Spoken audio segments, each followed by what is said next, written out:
Okay, guys, and we're back with another episode of the Seth Solo Side Quest. In this episode, we're going to be diving into the dumpster fire that is Trump's global tariffs and asking the question, could this chaos accidentally turn crypto into the world's financial escape room? Look, I'm no economist, never claimed to be, never studied it, at university or anything.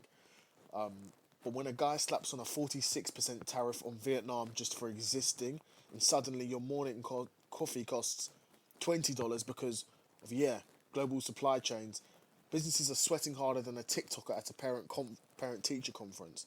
So, in this episode, we're going to be exploring whether Bitcoin and Ethereum could become the Swiss Army knives of this upcoming trade war.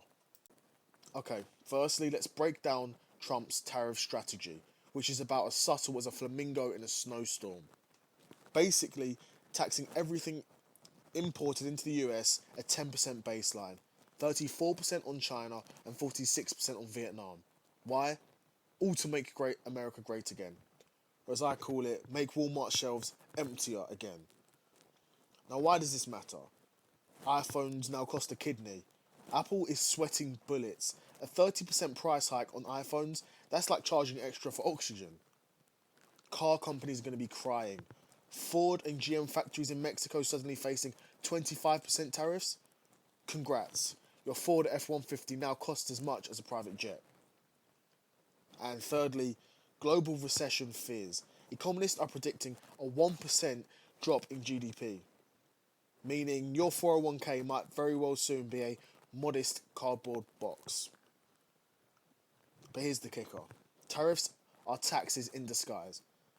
They're like that friend who forgets their wallet every time you go to the restaurant. And businesses, they're scrambling for a lifeline. Enter crypto, the financial equivalent of a hold my beer meme. Okay, so let's talk crypto. Bitcoin has been called digital gold, but could it become a digital Teflon untouchable by tariffs? Crypto has the no borders advantage. Obviously, we all know crypto doesn't care about borders or tariffs or Trump's Twitter rants. If you want to pay a supplier in Vietnam, send Bitcoin. No customs forms, no 40% tariff. It's like Venmo, but if Venmo was run by anarchists. Inflation? Well, Bitcoin has a fixed supply. Tariffs equal inflation. And that $100 grocery run is now $120. Bitcoin is hard capped at 21 million coins. It's the anti-inflationary champ, like a gym bro who only drinks protein shakes. Corporate crypto moves. MicroStrategy has invested $33 billion into Bitcoin. CEO Michael Saylor's basically yelling, "In Bitcoin we trust." And then, of course, Tesla's crypto phase. Remember when Elon took Bitcoin for cars? It was chaotic, glorious, and proof that companies could pivot. But let's definitely not get ahead of ourselves here. Crypto's got more mood swings than some of my old things. It's down 18% since tariffs hit. Ouch. Well, whales are still buying this like it's a Black Friday dip. Okay, guys, indulge me for this. Let's say Ford CEO wakes up and thinks, screw tariffs, let's pay our Mexican factory in Bitcoin.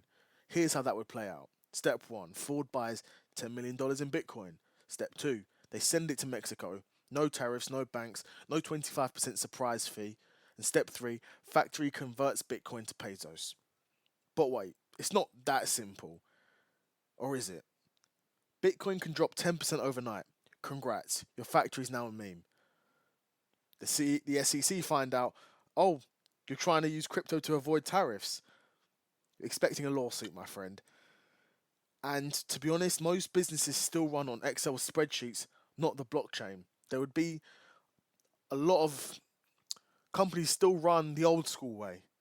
They're not, as forward moving as someone top of market like Ford that can invest in these sorts of things and spend the sort of money to hire the sort of people that can know these sorts of things. A lot of businesses aren't in that position. That being said, desperate times call for desperate measures, and if tariffs turn the dollar into monopoly money, crypto starts looking, well, the same. Okay, wait. Before we all start mining Bitcoin in our basement, let's talk risks. Bitcoin crashed alongside stocks during the tariff panic. They experienced the same pain, not necessarily a safe haven. It's still seen as a risky asset, the financial equivalent of dating someone with a motorcycle. Now, Trump's already floated a strategic Bitcoin reserve, but really what this means is we'll allow crypto if we control it. Next thing you know, the IRS is taxing your Dogecoin. Bitcoin mining uses more power than Sweden. Tariffs jack up energy costs? Congrats. Your safe haven now requires a coal plant. And China's like, oh, you're using crypto? Here's our digital yuan. Now buy our tariff-free stuff. Suddenly cryptos are pawn in a bigger game like chess, and basically everyone's cheating. So where does this leave us? Let's look into my Seth solo side quest, Crystal Ball. Businesses use crypto for some deals, like buying Vietnamese steel or German car parts. It's messy, volatile, but it's probably better than the tariff hell that you're currently in. Second scenario is the US launches a digital dollar reserve, absorbing crypto like a financial Borg. Resistance is futile. Or potentially, scenario 3, decentralized rebellion. Now, companies and countries say screw it and build a shadow economy on Ethereum smart contracts. Tariffs? Out the window. You've never heard of them.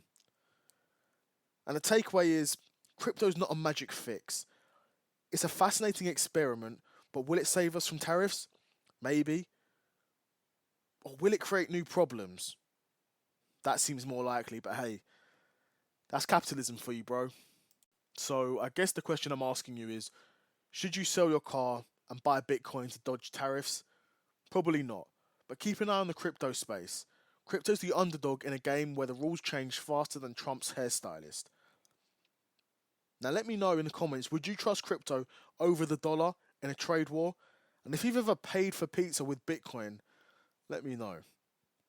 Okay guys, another episode of the Seth solo side quest in the bag, and I'm out. Hope you enjoyed this video. It's a bit different than my normal topics, but hope you enjoyed it, and we'll have more episodes like this if you guys enjoy it. Cool, I'm out. Peace.